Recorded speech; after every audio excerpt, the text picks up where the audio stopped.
All right. You ready? Yeah. Let's rock this thing. And that was LL Cool J, Rock the Bells. I'm an old school hip hop head. For those who've been listening to the show for any amount of time, you know that. You know, I like Run DMC. I like LL Cool J. Forget Oreos. Eat Cool J cookies. I'm bad. Oh my goodness. That's what he said. So in the studio, I got a good friend, a good family member, Miss Johnette Gore of Anointed Realty. How you doing, Johnette? I'm good. How's everything going? It's really good. Finished with school now. Yes, I am. How's it feel to be like done? No more classes, right? No more classes. Okay. I won't say no more classes. I'm looking at something else to do something see, else. look at you. Well, you talked about theology school, right? Yes, I went to seminary. So that's the next thing. That was no, I'm done. Oh, you done? I'm done with seminary. Yeah. Oh wow. August the 13th or 12th. 13th, I want to say. Okay. Master's degree in ministry. Wow. Yeah.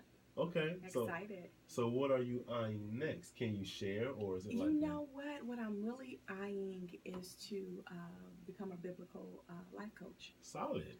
I'm glad that I have that under my belt, but I always hunger for more knowledge. I feel that I am truly a lifelong learner. Yeah. Just want to learn how I can really be an asset to people who I encounter. Okay. So being able to not only know what to say, how to say it, but in a way that it's not spooky, it's not, just to kind of be able to touch anybody. You have those.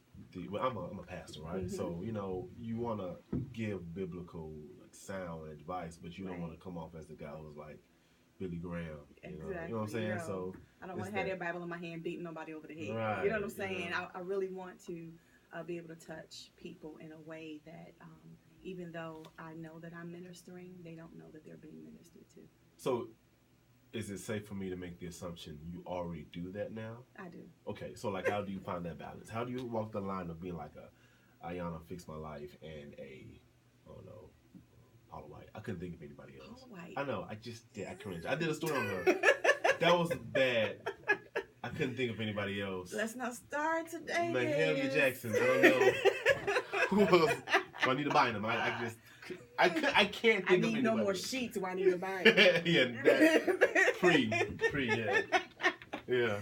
Okay. Let's after she got married, you just got kind of awkward. Yeah, let me get back. Okay, just how you meet Johnette? Like, how you do that? Honestly, you know what? I've been placed in a position where I've talked to people who have pronounced that they don't believe in God. So in a way to kind of understand where they are and carefully choose my words. Just really carefully choose my words. Really think about what I'm saying. Sometimes we don't think before we speak. We just say what's on our mind, what's on our heart, and what God said this or what. There are some people you can't come to that way. Right. So being able to really understand how to reach people where they are. That's what Jesus did. I was having a conversation with somebody, and they brought up this idea that as people who are engulfed in the church, we have this jargon that we use. Exactly. That we expect people outside of church to understand that jargon, right. but they don't. It can be used somewhat as a stumbling block sometimes. I believe that. But I don't think we see that because we're so indebted, it's in us. Yes. And it's a biased view. We say that if the majority says it, it must be the way everybody should speak. Right. No. Yeah. It takes. I really do believe it. It takes you to come out of those four walls and experience life itself to be able to reach people who are outside of those four walls. Gotcha. Yeah. So anointed realty. Yes. Am I missing a word? Anointed realty services. I feel like there should be another word. No, don't add nothing else to you. Nope. So, with Anointed Realty, and it's a blessing to be able to do ministry in the marketplace. It is. Right? So how is that? How's that joy? Because I'm sure you meet people, you're walking through a house, you may get that urge, that almost tingling or that sensation that leads you to say something that may be off the cuff, right? Not related to real estate. Right. How do you do that? You know what? Honestly, my prayer has been God to align me with those individuals who are a part of my destiny. Solid.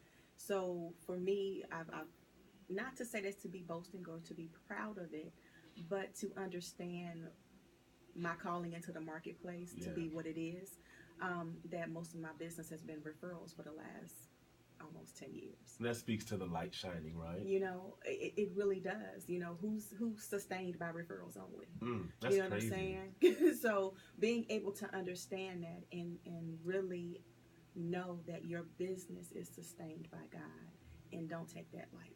You know, so I walk in a level of integrity in my business that allows me to meet different people from all walks of life and be able to use that knowledge that I've been given to still reach those individuals, whether or not they believe in God or not. So it's not that it is a Christian or is, you know, I only work with Christian, you know, it is my business, and this is what I chose to name my business. So whoever's drawn to me and to my business, I know that I'm there to help them.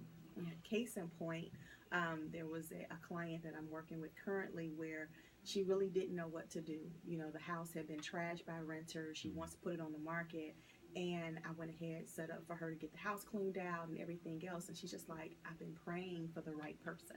And I've heard that often. You know, I've been praying for the right person. When you hear that, how does that make you feel? It humbles me. Yeah. It really, really humbles me because it lets me know that I'm truly sustained by God. What if it's somebody who's really ratchet? I can deal with that like, too. Dang, you praying?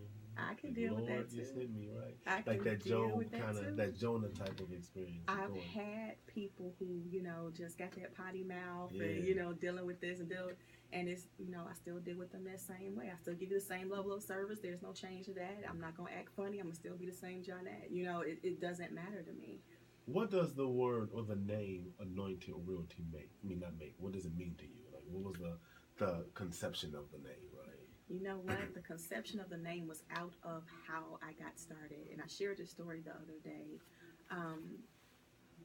I was actually with another company, and that person said, you know what, I'm not making any money in Indiana. I'm about to go back to Illinois. And it put me in a position where I had to make a decision. I had to make a decision whether to go back to another company and do a 50, you know, do a big split of my money, or to go ahead, step out on faith, because I'm saying I have faith to truly step out on it and build my own business. And I chose to build my own business. So the starting process of building, like I just started a church, right? A whole church in the beginning stages of folding chairs and unfolding chairs. I love the grind. But how was it in starting a business from like ground zero? Like, you didn't have the luxury of going into something that was already set established. Exactly. You had to kind of start it your own way, which can have some pros and some cons. But what was some of the hustle and bustle that you had to experience? Learning what to do first, you know, or even being led to the right individuals to ask. Gotcha. Because a lot of people don't want to share, you know, how I started this business, and now being in a position of starting my own business, I share that information freely. You're right, though. A lot of people don't want to share that information. They don't. Why do you think that is? You know what? Sometimes, you know, when you grab a hold of knowledge, I feel that what you learn, you should give away. And you will hear me say that. What I know, I give away. Yeah. But if I hold on to it, then, you know, maybe you can come into my business. Maybe I can make money this way. Or I feel that in a way that is selfishness and it's a little bit of greed along with that. You know what I'm saying? Yeah. You can't, if you hold on to your information, who are you helping to grow? Right. There is something by Dr. Cindy Trim that has really stuck with me. And she says, inheritance is what you leave. Legacy is who you leave. And so for me, I want to leave a legacy of an individual who helped anyone that came into her path. Freely, openly, honestly, authentically, you know, just to be able to help somebody else so they can say, I remember when Johnette, you know, helped me. Not that I'm looking for accolades, but to be that servant, because I always say we are created to serve. That's right. So if I am created to serve, that means I need to serve individuals no matter what the situation is, and I'm not looking for anything back. But then that goes to the referrals that you receive. Absolutely. That name is being left behind. And people are remembering the services, but they're remembering the acts that Johnette did and how she served them. Yeah. That's got to be humbling, right? It is. I got a call last week, a client. She said, I'm up here with my cousins, and I told them about you, and they want to buy some houses. And, you know, she was so excited. She was like, because I always tell everybody about my realtor, you know. So being able to just to make that connection with individuals and people to just, you know, continue to move on. That's super dope. So you've got some tips for us, right? I do. Okay. Today, I want to talk to my budding investors, my Okay. flippers, those who watch HGTV. Well, listen, this is going to be a good conversation. Let's take a quick break. Okay. Okay? We'll take another a 30-second, minute break. All right. We'll come back. If you just bought a house and you want to flip that thing, my wife and I just got a house. Okay. So we are in the renovation process. Congratulations. Yay! Won't he do it? Yes, he will. Won't he will. Yeah, the isms of the church. Listen, we're going to take a quick break, and when we come back, we'll hop into this conversation. I'm really going to pay attention. I need some tips. I need some help. And for anybody listening, if you're into this, please take notes. Give us a call, 219-962-9483, 219-962-9483. You're in the studio with DA, and right now with Miss Johnette Gore. Keep listening. We'll be right back.